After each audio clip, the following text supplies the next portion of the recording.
The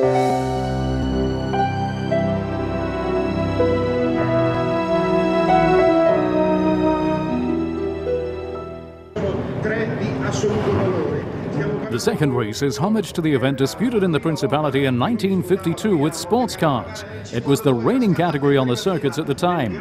On the starting grid, we note the presence of the Alfa Romeo 3000 CM, a rare model driven for the occasion by the 1961 Formula One world champion, the American Phil Hill. One of the Jaguar Type Cs present in Monaco is alongside the Aston Martin DB3, built in 1952 for David Brown, ambassador of the English brand. Back to the foot of the rock, the Frazier-Nash Le Mans, number 30 from 1951. The helmets mask the faces of the drivers, with some exceptions. One can see that of Sterling Moss, winner 4 times in Monaco. The engines howl and the prototypes stream through the narrow part of Saint-Avold. In spite of the imposing dimensions of some, all will get through unscathed. In the lead, it's the Parisian Flavien Marseille who took the best start at the wheel of his Jaguar Type C number 7. Behind him, the Talbot Lago number 11 of Richard Pilkington and the Maserati A6 GCS of the Dutch driver Costa.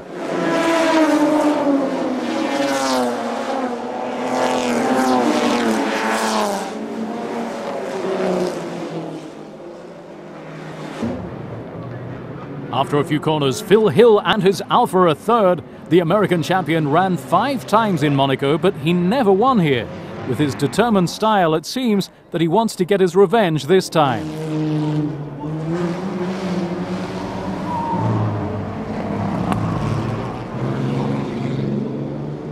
In 4th position, we find the Maserati A6 GCS from 1952, driven by Jos Costa.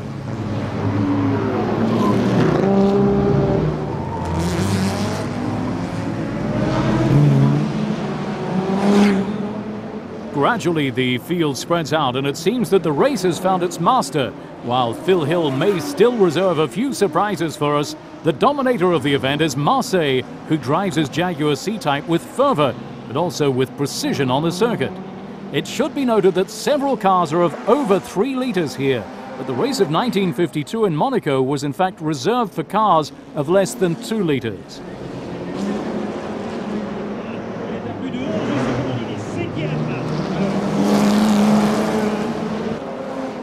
Things are also pretty fiery in the following group, who occasionally pay the price for their excesses. This is the case for the American Murray Smith, whose Frazier-Nash heads off in a spin in the Portier corner.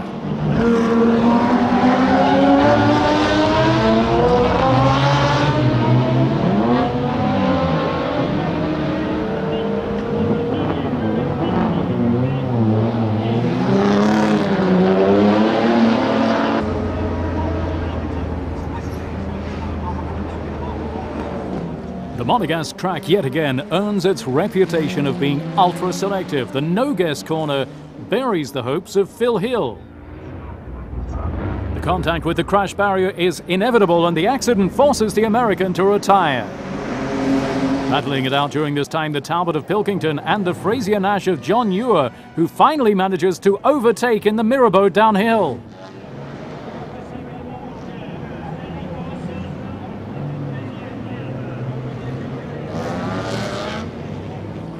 Driving errors sometimes bring severe consequences for the mechanics, like here in the Portier corner.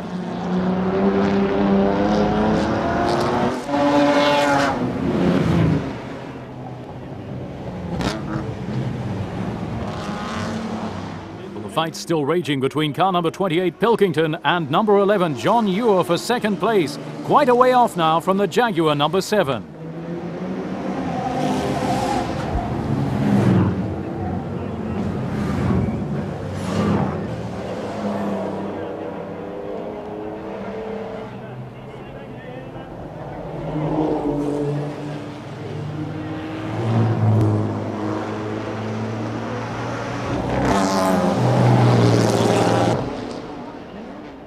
The leader of the race could simply ensure his victory now, but he still attacks and signs the best lap of the race with an average of 94.2 kilometers per hour.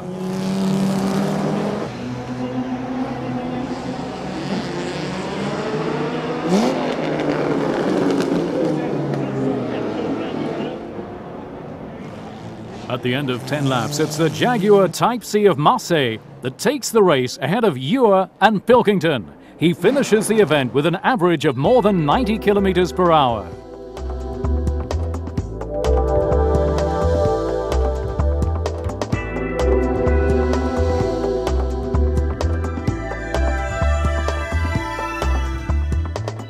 The podium ceremony is the same as in Formula One. The management of the Automobile Club reward the victor.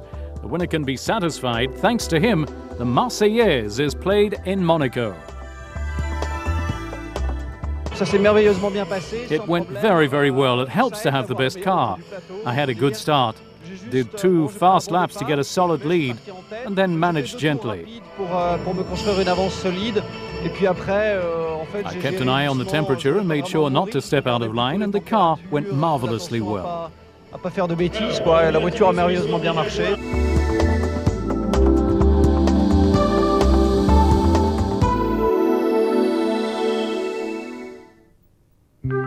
The memory of Monaco is not only the prerogative of collectors. Around a mythical corner, one finds some memories of former drivers, like those of Sir Stirling Moss, who still has many memories in stock of his challenges in Monaco.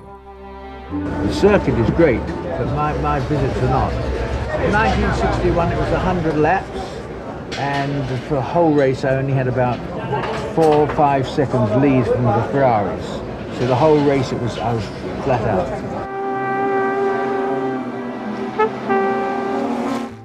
Another figure of the past has returned to the Monegasque asphalt. The American Phil Hill, crowned in 1961, remained a little empty-handed in the Principality. My main memory is never winning. I finished, I think, a second behind in 1962, behind Bruce McLaren.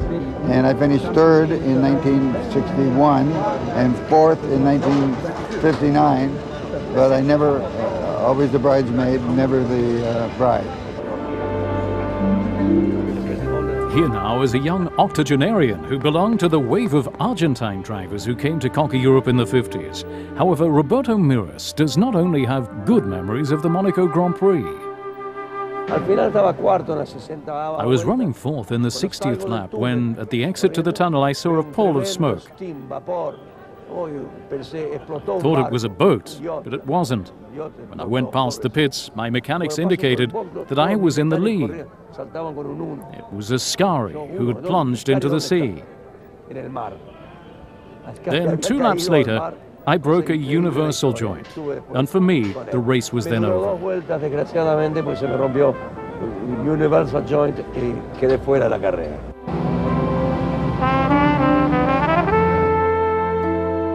Jackie Ickx, an eclectic driver, has won in all specialities of motorsport. He counts 8 successes in Formula One, but none in Monaco.